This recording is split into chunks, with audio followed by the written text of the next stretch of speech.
Hey, what's up, guys? This is Chung.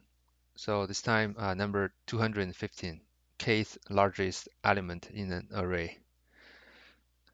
So this is one of the classic problem. Basically you need to find the kth largest element in an unsorted array. So note that this is the kth largest element in this sorted order, not the case distinct number. So for example, this one, right? So after sortings, we have 1, 2, 3, 4, 5, 6, and it asks us to find the, basically the second largest number, which means that it's the second one from the end, right? So that's why we have 5.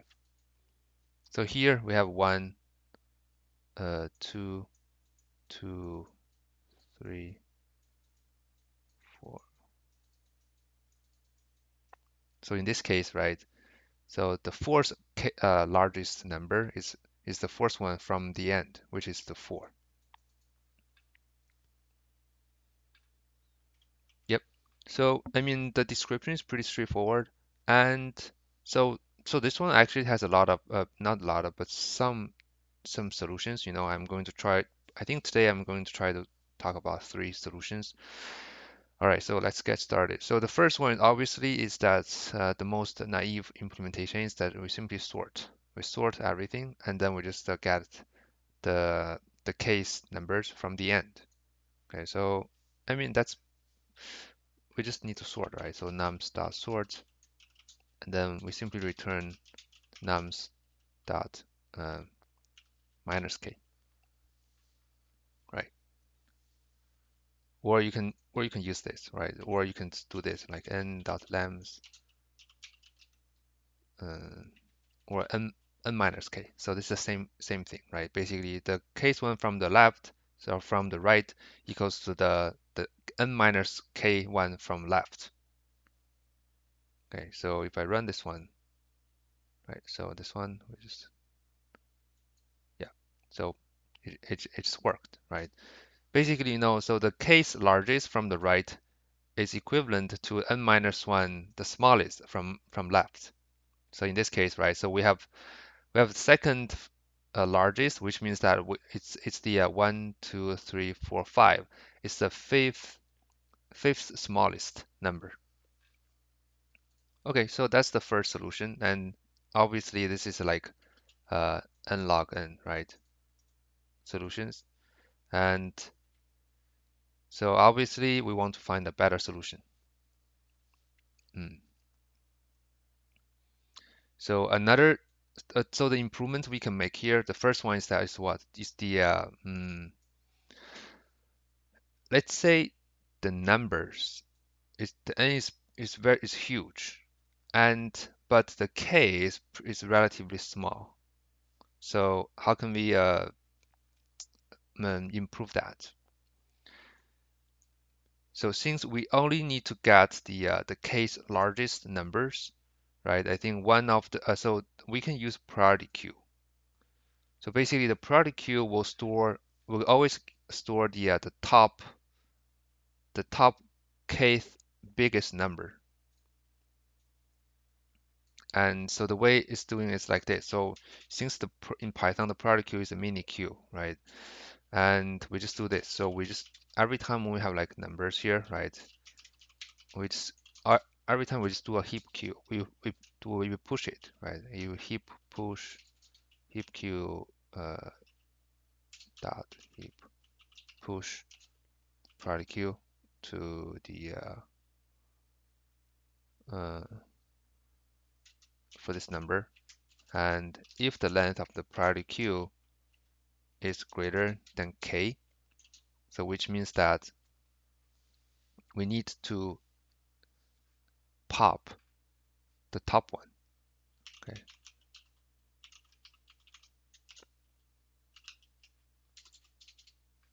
and then in the end we simply return the priority queue dot zero. So this one here, right? So every time we push it until the priority queue has reached the case limit, so which means that we have uh more numbers, which means then we're gonna basically remove pop the smallest one, since the pop will always pop the smallest one. That's why, basically we're always pushing the number into the priority queue here. But since we're always popping the smallest number out, and we're always maintaining the the biggest case number all time. So in the end, the first one is the basically is the smallest number among all the case largest number, which is exactly our answer. Cool. So this one will also work. Hmm. Yep.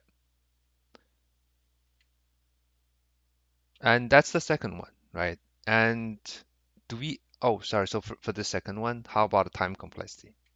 Right. So for time complexity, we have like n, right? And the second one is actually, instead of log n, we have log k in this case, because we're always at the most we are maintaining like case numbers in inside the priority queue. That's why the push and hop, then the pop is log k. So when the k is relatively small, so this is better than the n log n solution. All right. Mm, let's see. So now, do we even have a better solution? The answer is always yes, right? So, and we can use the divide and conquer, are also similar, like the basically also similar like as the quick sort. So we can even improve this time complexity to O of n. And the question is, how can we utilize the quick sort or divide and conquer to solve this problem? So like I said, the case largest element is equivalent to n minus case smallest number. And if you guys still remember, how do we do the quick sort? And so we every time, right, we have a left and a right. So and then we pick a pivot, a random pivot,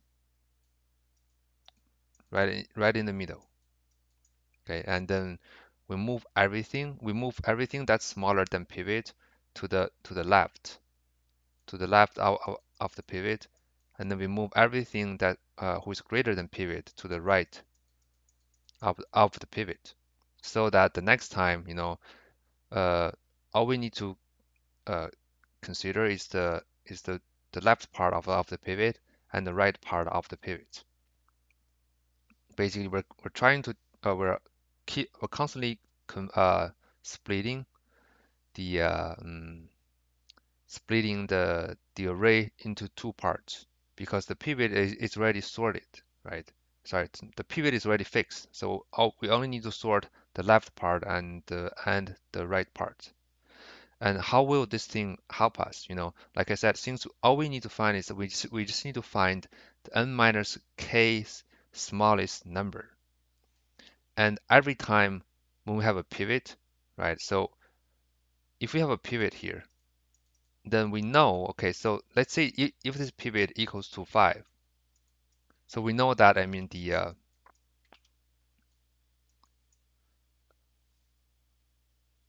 we know that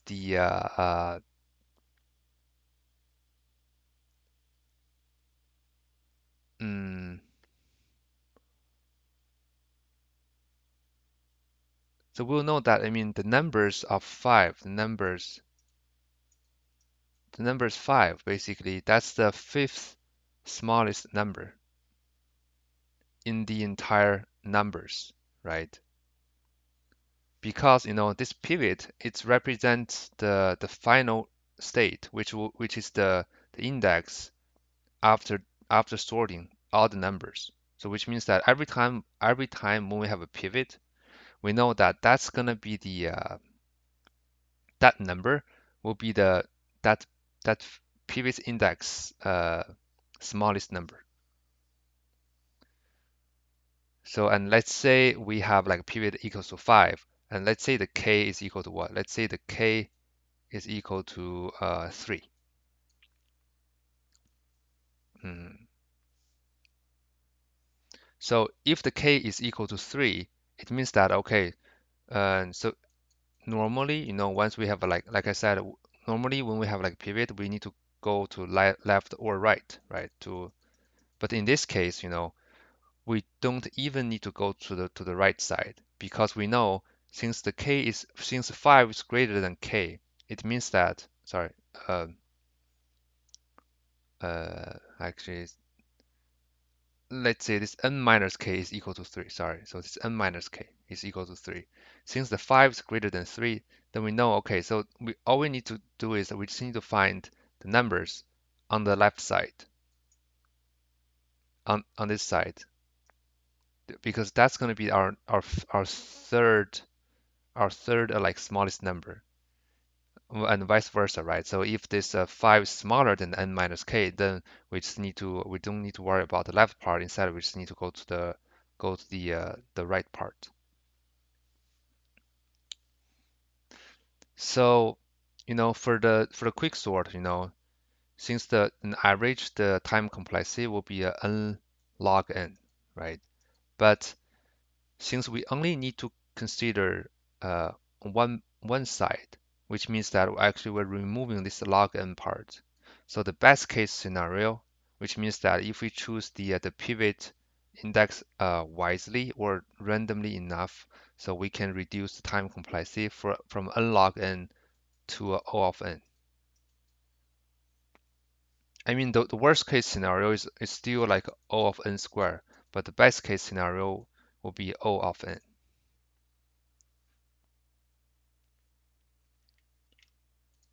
Cool. So let's try to code the last solution, which is the quick sort.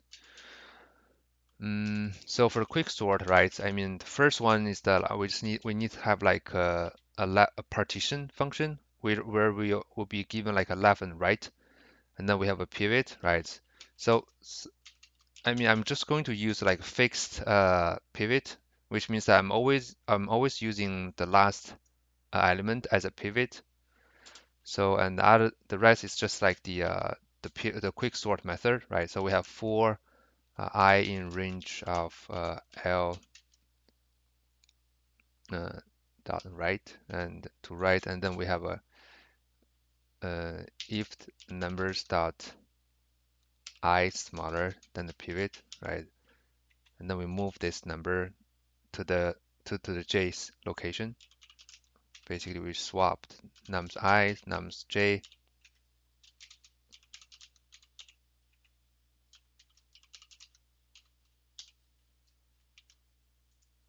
and then we increase the j.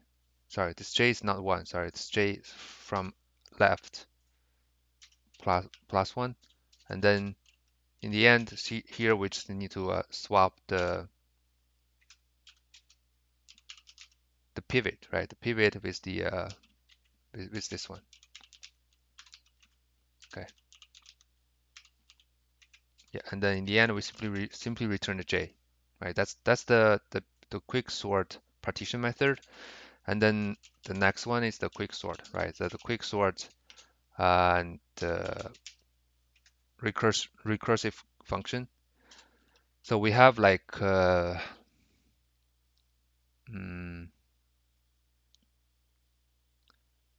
basically if the L is smaller than R, right? So and then we do this because if the L is same as R, there's no need to partition anymore. So and then we have a pivot, right? So a pivot equals to partition, right? So the partition of L and R, right? And then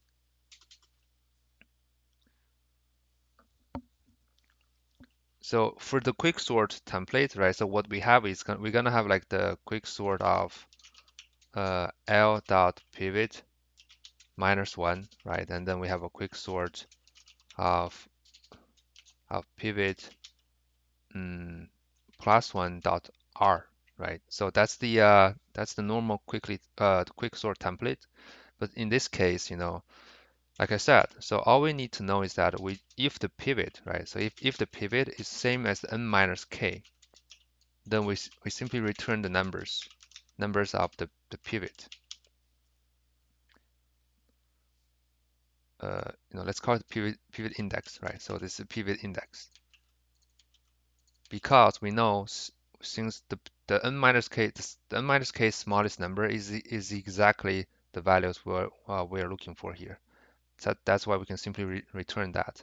Otherwise, right? So else if, like I said, if the pivot index is greater than n minus k, which means that we need to go to the left part, which means we're gonna basically do a quick sort. We're gonna return, right? Return a quick sort of the L dot pivot -1. Else, we return this side this way, the other side.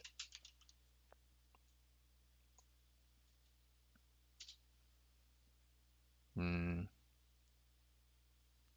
yep, I think that's it, right? So now we can just run this quicksort recursive function.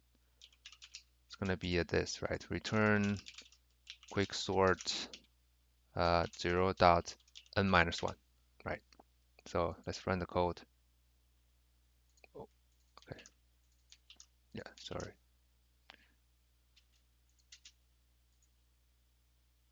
Yeah, submit.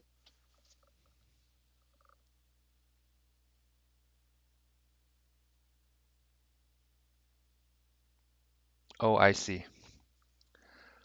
Um, I think this is why, because we actually, if the L is smaller than R, and we didn't consider the L equals to R case, right? Because that's the one case. In that case, we should just return 1. Yeah. So yeah, I guess we don't need it. We don't need this if statement, if check here. We can simply just always uh, try to partition it. Okay, I think let's try again.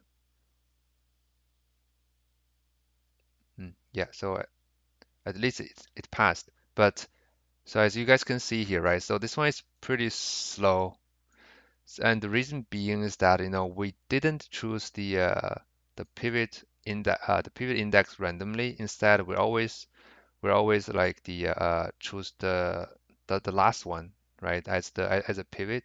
That's why the time complexity is not that good. Maybe it's even worse than the n log n or n log k, because that's the worst case scenario for this one. Like I said, is a n square, right? I mean, mm, so I mean, we can just easily improve that, right? So instead of always using uh, the left and the right, the last one as the pivot index, we can simply do a random, right? So we can just do a uh, pivot index, right? So equals to what?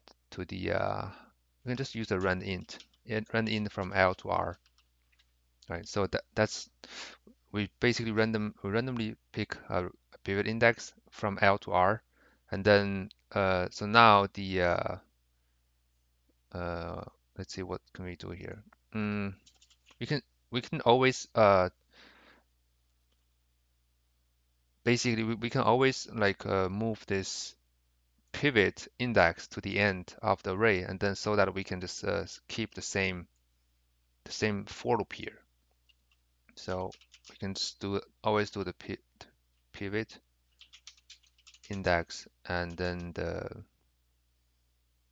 nums r, right, equals to I'm going to copy it here, then nums r. So here I'm moving this pivot numbers to the end, and then the pivot value will be the nums of R here. So I can just keep everything else, so that I don't need to modify it. Mm, yeah, I think that's the only things we need to change here, right? And let's try again.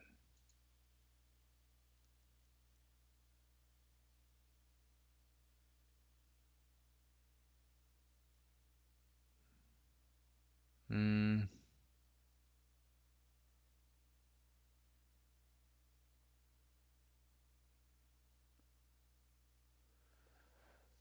it didn't help. Let's see. Actually I'm hoping that we can get a better answer here. Let's see. Oh, I didn't. Oh, I see. I didn't swap at all. So what am I doing here? So yeah, we just swap those two numbers. Yeah, cool. So as you guys can see here, right? So this time it's much faster because we're using a run int here. So we're guaranteeing that we're always randomly pick a pivot. So that's maybe it's closer to the O of n mm, time complexity. It's not guaranteed, right? It's based on the test case. But anyway, so that's basically all three solutions that I want to talk about today.